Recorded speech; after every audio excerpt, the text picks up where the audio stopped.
ఈరోజు నాతో పాటు శివ అగ్రి క్లినిక్తో చాలా మంది రైతుల్ని అలాగే వాళ్ళ సమస్యల్ని పరిష్కరిస్తూ అందరి ముందుకు చేదోడు వాదోడుగా ఉంటున్నాడు. సో శివతో మాట్లాడదాం. హాయ్ శివ. నమస్తే మ్యామ్. నమస్తే, ఎలా ఉన్నారు? బాగున్నాను మేడం, చాలా బాగున్నా. సో ఫస్ట్ ఆఫ్ ఆల్ ప్రతి ఒక్కరికి ఫస్ట్ క్వశ్చన్, మనం ఈ రోజు ఇలా కడుపు నిండా తింటున్నామంటే దానికి కారణం రైతన్న. అవును మేడం. సో వ్యవసాయ రంగంలో అసలు ఇప్పుడు ఈ ప్రాసెస్ ఎలా ఉంది అంటే మనకి జనరేషన్స్ తో పాటు రకరకాల మార్పులు చేర్పులు వస్తూ ఉన్నాయి.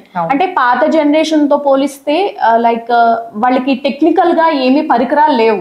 అంటే ఎద్దులు వీటితోనే నాగలి వీటితోనే దున్నుకునే వాళ్ళు. సో ఇప్పుడు టెక్నాలజీ పరంగా వాళ్ళకి అవి అందుతున్నాయా? అంటే నువ్వు వాటి మీద రీసెర్చ్ చేస్తూ ఉంటావు కాబట్టి సో నీ ఒపీనియన్ ఏంటి?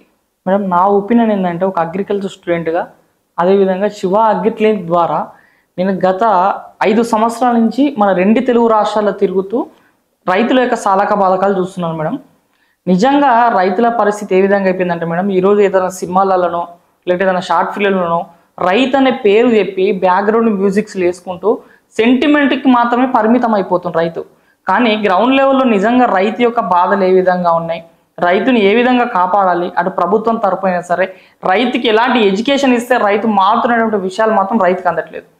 ఈరోజు మనకు చూసుకున్నట్టయితే ప్రతిరోజు న్యూస్ పేపర్లో చూస్తే ఖచ్చితంగా 2 తెలుగు రాష్ట్రాలు ఇండియా వ్యాప్తంగా కొన్ని వందల మంది రైతులు ఆత్మహత్యలు చేసుకుంటారు. ఎందుకు? ఒక అప్పుడు లేదు. ఇది మీరు ఇంతకుముందే అంటున్నారు. ఇంతకుముందు ఎద్దులు అంటే వ్యవసాయం చూసుకున్నట్టయితే అంత వ్యవసాయ పరిజ్ఞానం లేదు, కానీ అప్పుడు వ్యవసాయ పంటలు పండేది, అప్పుడు రైతు ఆత్మహత్యలు లేవు. కానీ ఇప్పుడు చూసుకున్నట్టయితే ఇంత టెక్నాలజీ యుగంలో కూడా రైతుకి అంటే అన్ని రంగాలలో అభివృద్ధి చెందుతుంది, కానీ ఇంకా వ్యవసాయ రంగంలో అభివృద్ధి అనేది సరిగ్గా లేకపోవడం వల్లనే ఈరోజు రోజుకి మన రైతు యొక్క ఆత్మహత్యలు పెరుగుతున్నాయి మేడం. దానికి అనేక రకాల కారణాలు ఉంటాయి, కానీ రైతుకి మాత్రం ఈరోజు న్యాయం చేసే వ్యక్తులు ఎవ్వరు లేరు. కేవలం రైతు అనే వ్యక్తి గ్రామ స్థాయిలలో ఒక ఓటు బ్యాంకుగానే మారిపోయాడు. ప్రభుత్వాలు కూడా రైతు పేరును వాడుకొని రైతుకి ఆ లబ్ధి చేస్తున్నాం, ఈ లబ్ధి చేస్తున్నాం, ఈ స్కీమ్లు ఆ స్కీమ్లు అని చెప్పి రైతుని స్కామ్ చేస్తున్నారు తప్పిస్తే నిజంగా రైతు అనేవాడు ఈరోజు దేశానికి వెన్నుముక్క అని చెప్తున్నారు, కానీ ఆ వెన్నుముక్కని ఇరుగొట్టే పరిస్థితి ఈరోజు సమాజంలో కనిపిస్తుంది మేడం. ఎగ్జాక్ట్లీ శివ, నువ్వు అన్నట్టు రైతన్నని సెంటిమెంటల్ గా స్క్రీన్ మీద చూపించడానికి మాత్రమే యూజ్ చేసుకుంటున్నారే తప్ప సరైన సబ్సిడీ కానీ సరైన అతను పండించిన పంటకి సరైన రేటు కానీ మనం ఎక్కడా చూడడం లేదు. అంటే మనం న్యూస్ ఓపెన్ చేస్తే న్యూస్ పేపర్లో కానీ మీడియాలో కానీ మనం తరచులో రోజులో డేలో ఎవరో ఒకరు ఎంతో కొంతమంది ఆత్మహత్యలు చూస్తూనే ఉంటాం. సో దీనికి అసలు కారణం ఏంటంటావు? మేడం, ప్రధాన కారణం ఏంటంటే నేను ఈరోజు ప్రభుత్వాలను విమర్శిస్తున్నాను కాదు మేడం. ఇప్పుడు ఒక రైతు బంధు లేకపోతే ఒక ఎకరాకి 5,000 3,000 ఇస్తున్నాం అని ప్రభుత్వాలు తీసుకొస్తున్నాయి, కాకపోతే అవి రైతుకి ఏమాత్రం ఉపయోగపడదు మేడం. ఈరోజు మీరు చూడండి మేడం, ఒక ఎకరాకి వ్యవసాయం చేయాలంటే ఇంతకుముందు ఒక ఎకరంలో రైతు వ్యవసాయం చేయాలంటే గతంలో చూసుకున్నట్టయితే ఒక 5,000 రూపాయలు పెట్టుబడి పెడితే ఆ పంట మొత్తం బయటకు వచ్చేది. 5,000 కూడా పెట్టడం గగనంగా ఉండేది. కానీ ఇప్పుడు ఒక ఎకరంలో వ్యవసాయం చేయాలంటే రైతు దాదాపుగా కొన్ని పంటలకైతే చెప్తే లక్షలలో కూడా ఖర్చు పెడతారు. ఒక ఎకరంలో పంట పండాలంటే లక్షలలో ఖర్చు పెట్టాల్సి వస్తుంది. ఇంకా కొన్ని పంటలకు చెప్తే అసలు చెప్పనే చెప్పొద్దు, ఎంత పెట్టుబడి పెట్టినా కానీ సరిపోయే పరిస్థితి ఉంది. ఆత్మహత్యలు ఎందుకు జరుగుతున్నాయి మేడం? ఇప్పుడు రైతుకు పెట్టుబడి పెట్టి వ్యవసాయం చేసేటువంటి స్తోమత రైతు దగ్గర లేదు. ఈరోజు మన భారతదేశంలో చూసుకున్నట్టయితే అందరూ భూస్వాములా లేరు. ఎక్కువ మన భారతదేశంలో ఉన్నటువంటి రైతుల యొక్క పరిస్థితి అంటే చిన్న సన్నకారు రైతులు, అంటే ఎక్కువ శాతం 5 ఎకరాల లోపు ఉన్నటువంటి రైతులు మాత్రమే ఉన్నారు. ఆ 5 ఎకరాల లోపు వ్యవసాయం చేయాలనుకుంటే రైతుల దగ్గర పెట్టుబడులు ఉండవు. కాబట్టి రైతులు ఏం చేస్తారు, ఆటోమేటిక్గా ఎవరి దగ్గరనో ఒకరి దగ్గర, ఆ ఊర్లో ఉన్నటువంటి పెద్ద వ్యక్తి దగ్గరనో ఇంకా సిటీలలో పట్టణాల దగ్గరకు వెళ్ళి రైతులు అప్పులు చేసి ఈరోజు పెట్టుబడులు వ్యవసాయం మీద పెడతారు. సరే, అప్పులు తీసుకొచ్చి 1,00,000 రూపాయలు 2 లక్షలు ఒక ఎకరం మీద పెట్టుబడి పెట్టినప్పటికీ ఆ పురుగు మందులు ఎరువులు ఎన్ని వేసినా కానీ ఈరోజు పరిస్థితి ఏమైపోయిందంటే ఈ భూమి మొత్తం నిస్సారంగా అనేక రకాల రసాయనాలు వాడి భూమి మొత్తం నిస్సారంగా అయిపోయి ఈరోజు రైతు పెట్టుబడి పెట్టి వ్యవసాయం చేసినప్పటికి కూడా దిగుబడి సరిగ్గా వస్తలేదు. సరే, పంట పండించి దిగుబడి వచ్చినప్పుడు కూడా వాతావరణ పరిస్థితులు సరిగ్గా లేవు. పంట మొత్తం పండి రేపు తీసుకుపోయి మార్కెట్లో అమ్మాల్సిన పరిస్థితి ఈరోజు చూస్తే వర్షం వస్తుంది, ఈరోజు గాలి దుందర్భాలు వస్తున్నాయి.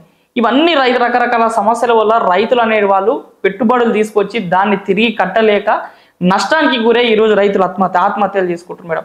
ఇంకొకటి ఏంటంటే కుటుంబాలు మేడం. ఈరోజు రైతు పంట పండిస్తే పంట పండియకపోతే ఆ కుటుంబం అనేది ముందుకు సాగదు. ఇంట్లో 2 3 పిల్లలు ఉంటారు. ఇంతకుముందు రైతులు ఏంది, ఒక ఎకరం వ్యవసాయం చేస్తే ఓ 50,000 1,00,000 లాభం వస్తే అది తీసుకొని పిల్లల స్కూళ్ళకో లేకపోతే చదువులకు పై చదువులకే ఇచ్చేది. ఈ రోజు రైతు నాలాగా వ్యవసాయం ఏదైనా పిల్లలను తీసుకొని ఎక్కడెక్కడో హైదరాబాద్లో సిటీలలో తీసుకొని చదివిపిస్తారు, ఇంకేదో చేస్తుంటారు.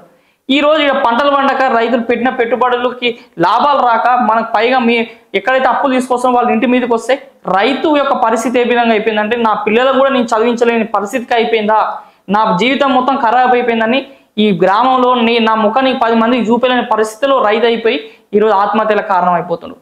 దీని అన్నట్టు ప్రభుత్వాలు కూడా ఏమవుతున్నాయి, ఎవరన్నా రైతు ఆత్మహత్య చేసుకుంటే రావడము ఆ రాజకీయ నాయకులు సర్పంచ్ ఇంకెవరో వచ్చి ఓ 2,000 3,000 ఇవ్వడం అయిపోతుంది. అంటే రైతుకి ఆత్మహత్యలకి ఒక జస్ట్ ఏదో ఒక సహాయంకి మాత్రమే సరిపోతుంది. కానీ నిజ జీవితంలో రైతు యొక్క పరిస్థితి ఏ విధంగా ఉంది, రైతు ఆత్మహత్యలు ఎందుకు అవుతున్నాయి, దాన్ని ఏ విధంగా నివారించాలంటే కమిటీలు ప్రభుత్వాలు వేయట్లేదు. అదేవిధంగా రైతుకు పెట్టుబడి సహాయం అనేది చేయాలి. ఈరోజు రైతు సక్సెస్ఫుల్గా పంట దిగుబడి తీసి మార్కెట్లో అమ్మేంత వరకు ప్రభుత్వం సహాయం చేయాలి. చిన్న 5 ఎకరాలను 5 ఎకరాల లోపున్న రైతుకి ఈ రైతు బంధువులు 5,000 3,000 అవసరం లేదు. చివరి వరకు వ్యవసాయం చేసే వరకు రైతుకు పెట్టుబడులు పెట్టాలి. ఆ లాభాల్లో ప్రభుత్వము అదేవిధంగా రైతు కూడా లబ్ధి పొందే విధంగా కొత్త పథకాలు తీసుకురావాలి. ఇప్పుడు మీరు ఇంతకుముందు సబ్సిడీ అంటారు, రైతుకు సబ్సిడీ కావాలి, రైతుకి పథకాలు ఇవన్నీ అవసరం లేదు. ఈ పథకాలలో బాగా సబ్సిడీ తీసుకోవాలి. ఈరోజు వ్యవసాయం కూడా భారీ స్థాయిలో పెరుగుతుంది, కూలీలు కూడా అందుబాటులో ఉండలేరు, యాంత్రీకరణ పెరుగుతుంది. కాబట్టి రైతులకి ట్రాక్టర్ల విషయంలో అయినా సరే, యంత్రాల విషయంలో అయినా సరే, ఎరువుల విషయంలో అయినా సరే, పెట్టుబడుల విషయంలో అయినా ప్రభుత్వాలు కూడా సబ్సిడీ తీసుకొస్తే రైతుల యొక్క పెట్టుబడులు తగ్గే అవకాశం ఉంటుంది. తద్వారా రైతు ఆత్మహత్యలు కూడా తగ్గే అవకాశం ఉంటుంది మేడం.